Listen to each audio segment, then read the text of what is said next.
Imagine walking into your garden just once. No replanting, no buying seeds every spring, no endless trips to garden centers. For your entire lifetime, this single patch feeds your family fresh vegetables every season. Your great-grandparents lived this reality. They grew vegetables that produced for 30 consecutive years from a single planting. Then these miracle plants vanished, not by accident, but by design. And I'm about to show you exactly why and how to reclaim what was stolen. Before we continue, subscribe to Nature's Forgotten World, because what you're about to learn could change how you feed yourself forever. Hit that subscribe button and notification bell. Share this with someone you love. Now let's uncover what happened. During World War II, gardening meant survival. Victory gardens weren't hobbies. Families understood a secret that modern society forgot. Certain vegetables didn't need replanting.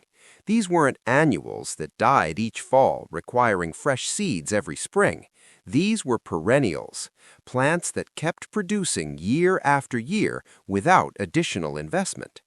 A family planting asparagus in 1942 ate from those same plants in 1972. 30 years, one afternoon of work. Rhubarb patches expanded decade after decade. Walking onions literally planted themselves, moving across gardens without human assistance. These weren't fairy tales, these were documented facts. But the seed industry faced a catastrophic problem. Their entire business model depends on one fact: customers return every spring to buy new seeds. Annual vegetables solved this perfectly. Plant tomatoes, harvest tomatoes, buy new tomato seeds next year. The cycle continues indefinitely. But a perennial vegetable? That generates exactly one sale, lasting 30 years. That's bankruptcy for seed companies. So they made a choice. They removed these vegetables from circulation. They trained a generation never to know these plants existed. They built an entire gardening culture around annual replacement. For 60 years, this strategy worked. Most modern gardeners believe vegetables must be replanted annually, but it's not normal. It's marketing. Please share this video right now. Comment below about what you're growing. Help us reach people still trapped in the annual seed buying cycle. Asparagus represented the gold standard of World War II victory gardens. Families understood that asparagus required patience, 3 full years before the first real harvest, but they planted anyway because they understood permanence pays dividends. Once established, an asparagus bed becomes unstoppable. 10 plants alone generate 10 to 15 pounds of fresh spears annually. Every spring, spears push through soil without replanting. No seed purchases, no annual labor. Families simply harvested what nature provided. The underground crown system explains this miracle. Crowns expand yearly, developing massive root networks that store enormous energy. Every summer, roots grew deeper and stronger. This energy converts into spears the following spring. The older the plant, the more productive it grows. Historical records documented families harvesting from asparagus beds planted by their grandparents. One incredible account from 1943 showed a family pulling spears from plants their great-grandfather planted in 1891. 52 consecutive years of production, no purchased seeds, no replanting labor. The seed industry couldn't profit from this arrangement. Once someone bought asparagus crowns, they never returned. The solution was obvious: promote fast-growing annuals instead. Within one generation, most gardeners forgot permanent vegetable gardening existed. When winter stores ran dry and nothing else could grow yet, rhubarb appeared. This remarkable plant pushed red stalks from frozen ground in early April, weeks before any annual vegetable could survive. For families exhausted by months of stored foods, those first fresh rhubarb stalks meant renewal. A single rhubarb plant lives for 20 years or longer without additional attention. The crown expands continuously, producing increasingly larger harvests. 3 mature plants fed an entire family with surplus for preserving. The yield seemed almost magical. During wartime rationing, rhubarb became strategic food infrastructure. The natural tartness meant less precious sugar was required in desserts. Families combined rhubarb with sweeter fruits to stretch sugar allocations. This was survival mathematics. Communities shared rhubarb plants freely. An established crown became 10 productive plants within a few seasons. Entire neighborhoods built collective rhubarb supplies, ensuring everyone had access. One gardener's diary from 1944 described rhubarb as the most essential plant in the entire Victory Garden. After consuming nothing but preserved foods for months, fresh rhubarb stalks tasted like hope itself. After the war, supermarkets stocked year-round produce. The desperation for fresh early-season vegetables disappeared. Rhubarb transformed from essential to forgotten. Modern gardeners have never grown it because they never faced seasonal food scarcity that made it valuable. Imagine an onion that plants itself. Walking onions produced small bulbs at the top of stalks instead of flowers. When weight became too heavy, the stalk bent over and bulbs touched soil, rooting immediately. The onion literally walked across the garden, establishing new generations without human effort. Every part remained edible. The underground bulb produced strong onion flavor. Green stalks functioned like scallions. Top bulbs could be pickled, replanted, or eaten fresh. One plant provided 3 distinct onion products. World War II families planted walking onions once, then simply harvested what they needed. The patch expanded yearly. Production increased naturally. Labor remained minimal. Self-perpetuating food that asked nothing in return. Bulbs stored reliably for months without refrigeration. Green tops could be harvested year-round in temperate climates. Top bulbs could be picked, stored, and planted in fall for spring harvests. Every season delivered something useful. One World War II gardener described his walking onion patch as a living onion factory. He hadn't planted an onion in 15 years. His patch kept producing and expanding. He simply harvested. The seed industry had zero motivation to promote plants eliminating repeat purchases. They aggressively marketed annual onion sets instead. Walking onions became increasingly rare until they vanished from mainstream gardening entirely.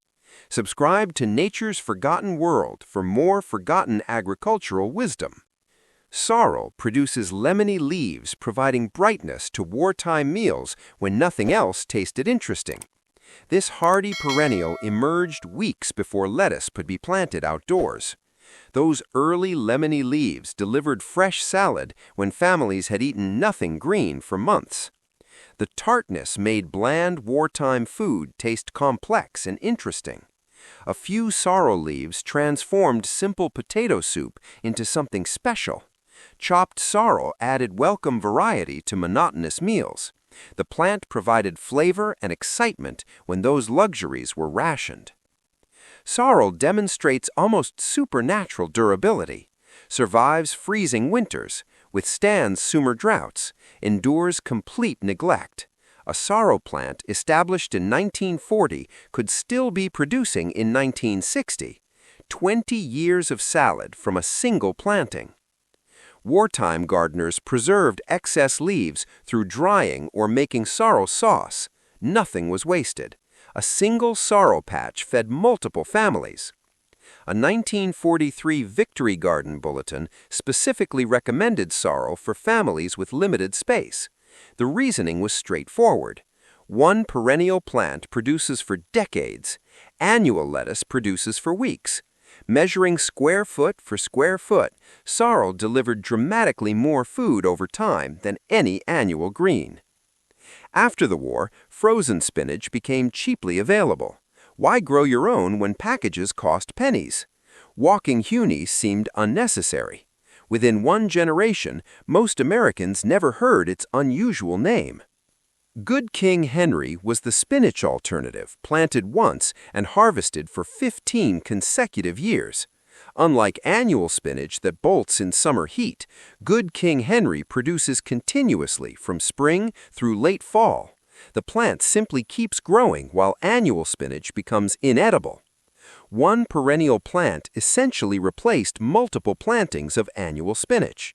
The leaves tasted like spinach, but milder. Children who rejected strong-flavored greens consumed Good King Henry without objection.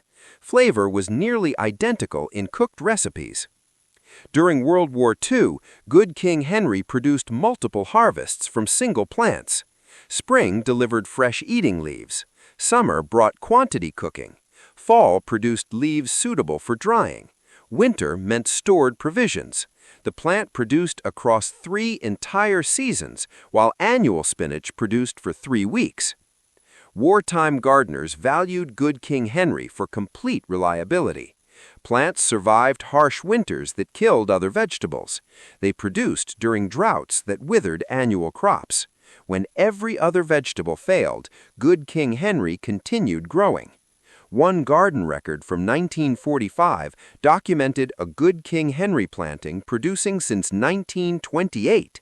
17 straight years from plants requiring nothing except occasional harvesting. After the war, frozen spinach became cheaply available. Why grow your own when packages cost pennies? Good King Henry seemed unnecessary. Within one generation, most Americans never heard its unusual name. Sea kale produces blanched shoots tasting like fine asparagus combined with subtle cabbage sweetness. Victorian nobility considered sea kale the most refined vegetable in existence. The blanching process created magic. Emerging shoots were covered with pots or buckets. Without light, shoots remained pale and incredibly tender. This technique transformed an ordinary plant into a delicacy fit for aristocrats. World War II families grew this same luxury vegetable in backyard gardens. Sea kale lives for decades once established. Plants produce for 30 years or longer with minimal attention. Families maintained sea kale beds dating back to their grandparents' time. These patches represented living inheritance, food growing for free that restaurants charged fortunes to serve. During rationing, this represented unimaginable luxury. While wealthy families couldn't purchase fine vegetables, working families with established sea kale beds ate like aristocrats. Families forced sea kale in winter by digging roots and placing them in warm, dark cellars. Fresh gourmet shoots appeared within weeks, providing refined vegetables in January when nothing else grew. One wartime letter described sea kale as the vegetable that made rationing bearable. After the war, sea kale virtually disappeared from American gardens. The blanching process seemed too complicated for convenience-focused gardeners. Today, most Americans never tasted what their great-grandparents considered ordinary food. Tree collards reached 8 feet tall and produced thousands of leaves annually. This wasn't a typical annual collard that died after one season. Tree collards were woody perennials with thick stalks surviving winter and resuming production every spring. The same plant producing in 1942 kept producing in 1962. Tree collards were harvested continuously. Pick the lower leaves and the plant grows taller and produces more. A mature tree collard provided fresh greens daily for months. One plant essentially replaced dozens of annual collard plantings. Families propagated tree collards from cuttings. A single plant became an entire neighborhood's supply within just a few years. Communities shared cuttings freely. Southern families enjoyed fresh tree collard leaves in January, while northern families ate preserved foods. One Georgia gardener described his 15-year-old tree collard as the most valuable plant he owned, taller than the gardener himself. He hadn't planted annual collards in over a decade. After the war, commercial collard production favored fast-growing annuals. Tree collards didn't fit industrial agriculture. The perennial powerhouse became increasingly rare until most gardeners forgot it existed. Egyptian walking onions produced larger underground bulbs while maintaining self-planting top bulbs. This made them the perfect perennial allium. Underground bulbs reached usable size within 2 years and could be harvested while leaving smaller bulbs growing. Top bulbs planted themselves automatically. Green stalks provided scallion substitutes year-round. During World War II, Egyptian walking onions provided reliability that wartime gardens required. They survived neglect when families had more pressing concerns. They produced despite irregular care. They never failed. One Victory Garden record from 1944 praised Egyptian walking onions as the only crop that increased production when ignored. Most vegetables suffer from neglect. Egyptian walking onions interpreted neglect as invitation to spread. Patches expanded yearly without human encouragement. After the war, uniformly sized onions from industrial farms became the standard. Walking onions produced irregular sizes that grocers didn't want. Seed catalogs stopped offering what stores wouldn't accept. Lovage provided celery flavor when celery was expensive and unreliable. The perennial substitute tasted nearly identical, but required planting only once. Lovage grew 6 feet tall and produced celery-flavored leaves from early spring through late fall. One plant provided enough celery flavoring for a family's entire annual cooking needs. Hollow stems functioned exactly like celery stalks in recipes. Real celery demanded constant watering. Lovage grew almost anywhere with minimal attention. The perennial choice simply made more sense. Families used lovage leaves fresh in salads and cooked in soups. They dried excess leaves for winter seasoning. Every part found purpose. The roots were also edible, cooking like parsnips. One garden diary described lovage as the most useful herb in the entire Victory Garden, present in almost every meal, lasting almost forever. After the war, cheap celery became available year-round. Lovage seemed unnecessary to generations who never experienced food scarcity. The perennial celery became increasingly rare. Skirret produced clusters of sweet white roots that multiplied underground yearly. Unlike carrots that produce one root and die, skirret produced clusters from a permanent crown. Harvest some roots, leave others growing. The plant regenerated yearly, expanding root clusters until one crown produced dozens of sweet roots. Tudor nobility prized skirret above most other vegetables. World War II families rediscovered what ancestors had known. Some old vegetables didn't disappear because they were inferior, but because they were inconvenient for commercial production. During wartime, skirret provided reliable carbohydrates from perennial plants. Families who struggled to store annual root vegetables simply left skirret in the ground until needed. Roots stayed fresh underground throughout winter. One wartime gardener described skirret as the root vegetable for lazy people. No replanting, no seed saving, no careful storage. Just dig what you need when needed. One garden record from 1944 praised Egyptian walking onions as the only crop that increased production when ignored. After the war, commercially grown carrots and parsnips dominated root vegetable markets. Skirret didn't ship well. It didn't fit industrial systems. The superior-tasting perennial vegetable disappeared in favor of inferior annuals. Every vegetable featured here shares one characteristic that terrified the seed industry. They eliminated repeat customers. Plant asparagus once, buy asparagus seeds never again. Establish walking onions once, purchase onion sets never again. Every perennial vegetable sold represented decades of lost sales. Annual vegetables generate purchases every spring. Perennial vegetables generate one purchase per lifetime. An entire business model depended on gardeners not knowing permanent options existed.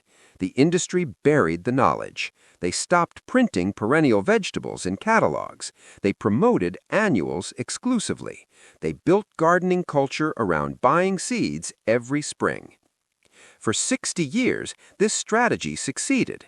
Modern gardeners assume vegetables die every fall. They accept replanting as normal. They budget for seeds every spring without questioning why. But the vegetables still exist. Not in mainstream catalogs, in specialty nurseries. Not in garden centers, in seed exchanges. Your great-grandmother knew these plants. She grew asparagus her grandmother had planted. She harvested walking onions that walked themselves. She never bought seeds every year. Her garden renewed itself. Now you know what she knew. Plant them, watch them establish, harvest them next year and the decade after. Build a garden your grandchildren will inherit. Subscribe to Nature's Forgotten World. Share this with everyone still trapped in the annual cycle. The inheritance was stolen. Now it's time to reclaim it.